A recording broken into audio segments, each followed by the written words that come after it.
यह 12वीं योजना का अंतिम वर्ष है। उत्तरोत्तर समितियों ने सरकारी व्यय के आयोजना और आयोजना भिन्न वर्गीकरण की जरूरत पर प्रश्न उठाया है।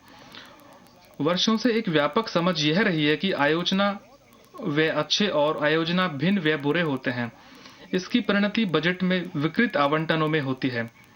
हमें इसे ठीक करने और सरकारी व्यय के राजस्व और पूंजी वर्गीकरण पर और अधिक ध्यान केंद्रित करने की आवश्यकता है।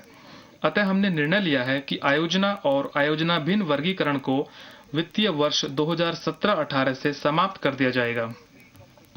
वित्त मंत्रालय इस मामले में केंद्रीय और राज्यों के बजटों को समरूप बनाने के लिए राज्य के वित्त विभागों के साथ घनिष्ठता से कार्य करेगा। सरकारी व्यय की गुणवत्ता में सुधार लाने के लिए सरकार द्वारा मंजूर की जा रही प्रत्येक नई स्कीम की समापन तारीख और परिणामी समीक्षा होगी। इस वर्ष के बजट का आशाजनक लक्ष्य यह है कि हमने राजस्व घाटे को 2015-16 में 2.8% से सुधार करते हुए 2.5 पर ला दिया है। एफआरबीएम अधिनियम एक दशक से अधिक समय से कार्यान्वयनाधीन रहा है। केंद्र और राज्य सरकारों दोनों ने इस अधिनियम के कार्यान्वयन से महत्वपूर्ण लाभ लिए हैं। ऐसा मानने वालों का एक समूह है जो यह विश्वास करता है कि राजकोषीय घाटे के लक्ष्यों को नियत संख्याओं की बजाय यह बेहतर होगा कि लक्ष्य के रूप में राजकोषीय घाटे की रेंज रखी जाए, जो बदलती स्थितियों से निपटने के सरकार के लिए आवश्यक नीतिगत गुंजाइश देगी। एक सुझाव यह भी है कि राजकोषीय विस्तार या संकुचन को अर्थव्यवस्था में क्रमशः ऋण संकुचन तथा विस्तार के अनुरूप किया जाए। राजकोषीय विवेक और समेकन के प्रति वचनबद्ध रहते हुए अब समय आ गया है कि विशेषतः अनिश्चितता और अस्थिरता जो वैश्विक अर्थव्यवस्था के नए मापदंड बन गए हैं के परिप्रेक्ष्य में एफआरबीएम अधिनियम के कार्यकरण की समीक्षा की जाए। इसलिए मैं एफआरबीएम अधिनियम के कार्यान्वयन की समीक्षा करने और भावी मार्ग हेतु सिफारिश करने के लिए एक समिति गठित करने का प्रस्ताव करता हूं। माननीय सदस्य जानते हैं कि 7वें वेतन आयोग ने अपनी रिपोर्ट प्रस्तुत कर दी है। पिछली परंपरा का अनुपालन करते हुए इस रिपोर्ट की पड़ताल करने और अपनी सिफारिशें देने के लिए एक समिति का गठन किया गया है। इसके साथ ही मैंने बजट में आवश्यक अंतरिम प्रावधान किए गए हैं। हमने 1500 से अधिक केंद्रीय आयोजनाओं स्कीमों को लगभग 300 केंद्रीय क्षेत्र और 30 केंद्रीय प्रायोजित स्कीमों में मिलाकर उन्हें युक्तिसंगत बनाया और पुनर्संरचित किया है। इसमें व्यय की अधिव्याप्ति से बचा जा सकेगा। मैं इस बात पर बल देना चाहता हूं कि मैं हमारी सरकार द्वारा घोषित आर्थिक पैकेजों से उभरी वित्तीय आवश्यकताओं और राज्यों के पुनर्गठन से उत्पन्न वचनबद्धताओं के लिए प्रतिबद्ध हूं। मैंने पंडित दीनदयाल उपाध्याय की जन्मशती और गुरु गोविंद सिंह की 350वीं जयंती मनाने के लिए प्रत्येक हेतु 100 करोड़ की आरंभिक राशि भी आवंटित की है। कर सुधार। मैं अब कर सुधारों की ओर आता हूं, जो मेरे बजट भाषण के भाग 6 से में विस्तार से दिए गए हैं। माननीय अध्यक्ष महोदया, मैं अब अपने कर प्रस्ताव प्रस्तुत करता हूं। सरकार राष्ट्र निर्माण में करदाताओं की भूमिका के महत्व को स्वीकारती है। जनता से कर के रूप में उगाए गए प्रत्येक रुपए का बेहतर अवसंरचना मुहैया कराने, ग्रामीण पुनरुद्धार और सामाजिक कल्याण के सरकारों के प्रयासों में योगदान होता है। समाज से गरीबी और असमानता को समाप्त करने में कराधान सरकार के पास उपलब्ध एक प्रमुख साधन है। यदि हम इस परिप्रेक्ष्य में इस साधन का प्रयोग न करें तो आने वाली पीढ़ियां हमें माफ नहीं करेंगी। मेरे इस वर्ष कर प्रस्तावों में निम्नलिखित 9 श्रेणियों पर मुख्य बल दिया गया है। पहला, छोटे करदाताओं को राहत। दूसरा, विकास तथा रोजगार सृजन को बढ़ावा देने का उपाय। तीसरा, मेक इन इंडिया में सहायता के लिए घरेलू संवर्धन को प्रोत्साहन देना। चौथा, पेंशन प्राप्त समाज की ओर बढ़ने के उपाय। पांचवा, सस्ते आवास निर्माण को बढ़ावा देने के उपाय। छठा, कृषि, ग्रामीण अर्थव्यवस्था तथा स्वच्छ पर्यावरण हेतु अतिरिक्त संसाधन जुटाना। सातवां, कराधान के मामले में मुकदमेबाजी कम करना तथा निश्चितता का माहौल बनाना। आठवां, कराधान का सरलीकरण और यौक्तिकरण। नौवां, जवाबदेही निर्धारित करने के लिए प्रौद्योगिकी का प्रयोग। छोटे करदाताओं को राहत। 5 लाख रुपए तक की आय वाले व्यक्तियों पर कर का बोझ कम करने की दृष्टि से मैं धारा 87 कै के अंतर्गत कर छूट की अधिकतम सीमा 2000 से बढ़ाकर 5000 रुपए करने का प्रस्ताव करता हूं। इस श्रेणी में 2 करोड़ करदाता आते हैं जिन्हें अपने कर देयता में 3000 रुपए की राहत मिलेगी। जिन व्यक्तियों के पास अपना कोई मकान नहीं है और जिन्हें आज किसी नियोक्ता से किसी प्रकार का मकान किराया भत्ता भी नहीं मिलता, उन्हें मकान किराया का भुगतान करने के एवज में फिलहाल उनकी आय से प्रति वर्ष 24,000 रुपए की कटौती का लाभ दिया जाता है। मैं धारा 80(6)(6) के अंतर्गत मकान किराए के भुगतान के संबंध में कटौती की सीमा 24,000 रुपए प्रति वर्ष से बढ़ाकर 60,000 रुपए प्रति वर्ष करने का प्रस्ताव करता हूं,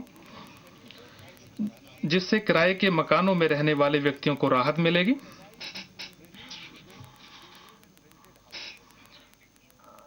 महोदय, और एक और महत्वपूर्ण बात है, आयकर अधिनियम की धारा 44 के अंतर्गत अनुमानित कराधान स्कीम का लाभ छोटे और मध्यम उद्यमों अर्थात ऐसे नॉन कॉर्पोरेट व्यवसायों के लिए उपलब्ध कराया गया है जिनका टर्नओवर या सकल प्राप्तियां 1 करोड़ रुपए से अधिक नहीं है। वर्तमान में लगभग 33 लाख छोटे व्यवसायियों को यह लाभ मिल रहा है, जिससे वे विस्तृत खाता बहियों के रखरखाव तथा उनकी लेखा परीक्षा कराने के बोझ से मुक्त हैं।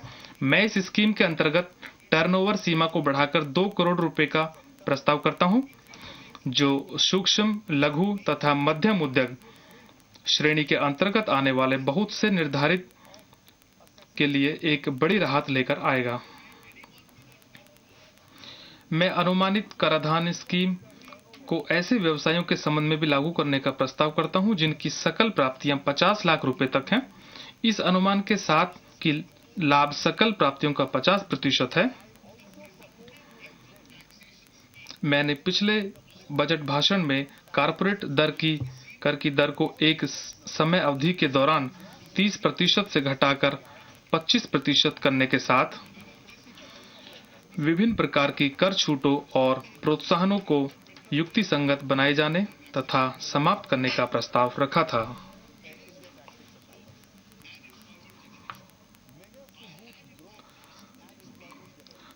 बहरहाल, कंपनियों द्वारा विभिन्न छूटों का लाभ उठाए जाने के कारण उन्हें कर भुगतान की प्रभावी दर औसतन 24.67% बैठती है।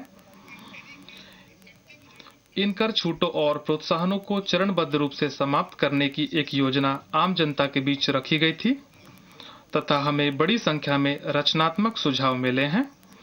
इन छूटों को चरणबद्ध रूप में समाप्त करने की अंतिम योजना अनुबंध में दी गई है। इसकी मुख्य बातें निम्नवत हैं।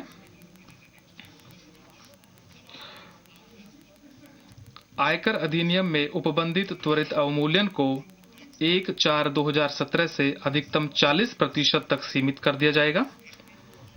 अनुसंधान कार्य हेतु कटौतियों के लाभ 1/4/2017 से अधिकतम 150% तक और 1/4/2020 से अधिकतम 100% तक कर दिए जाएंगे।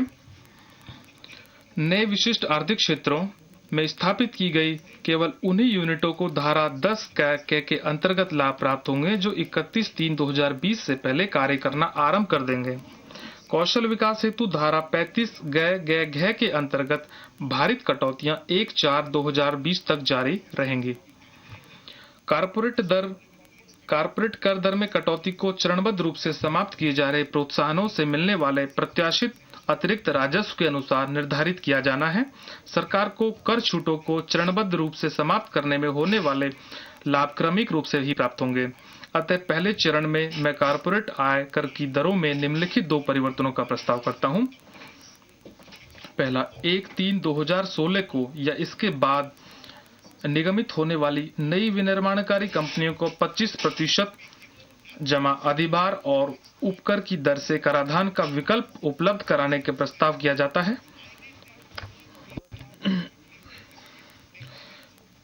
यदि वे लाभ संबद्ध या निवेश संबद्ध कटौतियों का दावा नहीं करती तथा निवेश छूट और त्वरित अवमूल्यन का लाभ नहीं उठाती हैं, मैं यह भी प्रस्ताव करता हूं कि अपेक्षाकृत छोटे उद्यमों अर्थात ऐसी कंपनियों जिनका टर्नओवर 5 करोड़ रुपए से अधिक न हो, मार्च 2015 को समाप्त वित्त वर्ष के दौरान मैं इसके लिए आगामी वित्त वर्ष के दौरान कारपोरेट आयकर की दर को घटाकर 29% अधिभार और उपकर किया जाए। स्टार्टअप व्यवसाय रोजगार सृजित करते हैं, नवोन्मेष लाते हैं तथा आशा है कि मेक इन इंडिया कार्यक्रम में वे महत्वपूर्ण भूमिका निभाएंगे। मैं प्रस्ताव करता हूं कि अप्रैल 2016 से मार्च 2019 के दौरान प्रचालन आरंभ करने वाले स्टार्टअप्स को 5 वर्षों में से 3 वर्षों तक अर्जित किए गए लाभ पर 100% कर कटौती का लाभ देकर व्यवसाय को बढ़ावा देने में मदद की जाएगी। ऐसे मामलों में न्यूनतम एकांतर कर एमटी लागू होगा। पूंजी लाभ पर कर नहीं लगाया जाएगा यदि विनियमित अधिसूचित निधियों में निवेश किया गया हो और यदि व्यक्तियों द्वारा ऐसे अधिसूचित स्टार्टअप में निवेश किया गया हो जिनमें उनकी अधिशंक शेयरधारिता हो। अनुसंधान नवोन्मेष का प्रेरक है तथा नवोन्मेष आर्थिक विकास को बल प्रदान करता है। मैं पेटेंटों के संबंध में विशेष व्यवस्था शुरू करने का प्रस्ताव करता हूं, जिसमें भारत में विकसित और पंजीकृत पेटेंटों के विश्व भर में प्रयोग से अर्जित आय पर 10% की दर से कर लगाया जाएगा। आस्ति पुनर्निर्माण कंपनियां जो डूबे ऋणों के समाधान में बहुत महत्वपूर्ण भूमिका निभाती हैं, उनमें अधिक निवेश प्राप्त करने के लिए मैं प्रस्ताव करता हूं कि एआरसी के न्यासों सहित प्रतिभूतिकरण न्यासों को आयकर का पूर्ण पास थ्रू अंतरित किया जाए। न्यास की बजाय निवेशकों के हाथ आई आमदनी पर कर लगाया जाएगा, तथापि न्यास स्रोत पर कटौती दर की अध्याधीन होंगे। असूचित कंपनियों के मामले में दीर्घावधि पूंजी लाभ व्यवस्था के लाभ प्राप्त करने की अवधि 3 वर्ष से घटाकर 2 वर्ष करने का प्रस्ताव है। गैर बैंकिंग वित्तीय कंपनियां डूबे हुए और संदेहास्पद ऋणों के प्रावधान के संबंध में अपनी आय के 5% तक कटौती की पात्र होंगे। विदेशी कंपनियों के प्रभावी प्रबंधन स्थान के आधार पर रेजिडेंसी का निर्धारण 1 वर्ष आस्थगित करने का प्रस्ताव है। मैं 1/4/2017 से सामान्य अपवंचन रोधी नियम क्रियान्वित करने की हमारी वचनबद्धता को दोहराना चाहता हूं। ओईसीडी और G20 के बीईपीएस कार्यक्रम के प्रति हमारी वचनबद्धता पूरी करने के लिए वित्त विधेयक 2016 में 750 मिलियन यूरो से अधिक के समेकित राजस्व वाली कंपनियों के लिए देश दर देश सूचना देने की अपेक्षा का प्रावधान शामिल है। मैं दीनदयाल उपाध्याय ग्रामीण कौशल योजना के अंतर्गत उपलब्ध कराई गई सेवाओं तथा कौशल विकास और उद्यमिता मंत्रालय के पैनल में शामिल मूल्यांकन निकायों द्वारा उपलब्ध कराई गई सेवाओं को सेवा कर से छूट देने का प्रस्ताव करता हूं। मैं ऑटिज्म, सेरेब्रल पाल्सी, मानसिक मंदन और बहुल अपंगता वाले व्यक्तियों के कल्याण हेतु राष्ट्रीय न्यास द्वारा शुरू की गई निरामय स्वास्थ्य बीमा योजना के अंतर्गत दी गई साधारण बीमा सेवाओं पर सेवा कर से छूट का प्रस्ताव करता हूं। प्रशीतित कंटेनरों का प्रयोग बढ़ाने के लिए मैं उन पर बुनियादी सीमा शुल्क और उत्पाद शुल्क घटाकर क्रमशः 5% और 6% करने का प्रस्ताव करता हूं। विकलांग दिव्यांग व्यक्तियों के लिए अनेक सहायक उपकरणों, पुनर्वास सहायक सामग्रियों और अन्य वस्तुओं पर 0 बुनियादी सीमा शुल्क लगाता है। मैं ब्रेल कागज पर यह छूट देने का प्रस्ताव करता हूं। Accepting the suggestion that came from the जैसा कि सुझाव माननीय राहुल गांधी जी द्वारा प्राप्त हुआ था, मैं इसके बारे में ब्रेल पत्र भी वहां प्रस्तुत कर रहा हूं। जहां तक सीमा शुल्क और उत्पाद शुल्क संरचना हमारे सरकार के मेक इन इंडिया अभियान हेतु घरेलू मूल्यवर्धन को प्रोत्साहित करने में महत्वपूर्ण भूमिका निभाती है, उसी के अनुरूप मैं कुछ निविष्टियों, कच्ची सामग्रियों, मध्यावर्तियों और संगठकों तथा कतिपय अन्य वस्तुओं पर सीमा शुल्क और उत्पाद शुल्क दरों में समुचित परिवर्तन करने और प्रक्रियाएं सरल बनाने का प्रस्ताव करता हूं, ताकि लागत घटाई जा सके और सूचना प्रौद्योगिकी, हार्डवेयर, पूंजीगत माल, रक्षा उत्पादन, वस्त्र, खनिज ईंधन और खनिज तेल, रसायन और पेट्रो रसायन, कागज, गत्ते और न्यूज प्रिंट, वायुयानों का अनुरक्षण, मरम्मत की पूरी जांच तथा जहाजों की मरम्मत आदि जैसे क्षेत्रों में घरेलू उद्योग की प्रतिस्पर्धा में सुधार लाया जा सके। पेंशन स्कीमें वरिष्ठ नागरिकों को वित्तीय सुरक्षा की पेशकश करती है। मेरा विश्वास है कि सुनिश्चित लाभ और सुनिश्चित अंशदान वाली पेंशन योजनाओं के लिए कर व्यवहार समान होना चाहिए। मैं राष्ट्रीय पेंशन स्कीम के मामले में सेवानिवृत्ति के समय निधि से 40% आहरण को कर मुक्त करने का प्रस्ताव करता हूं।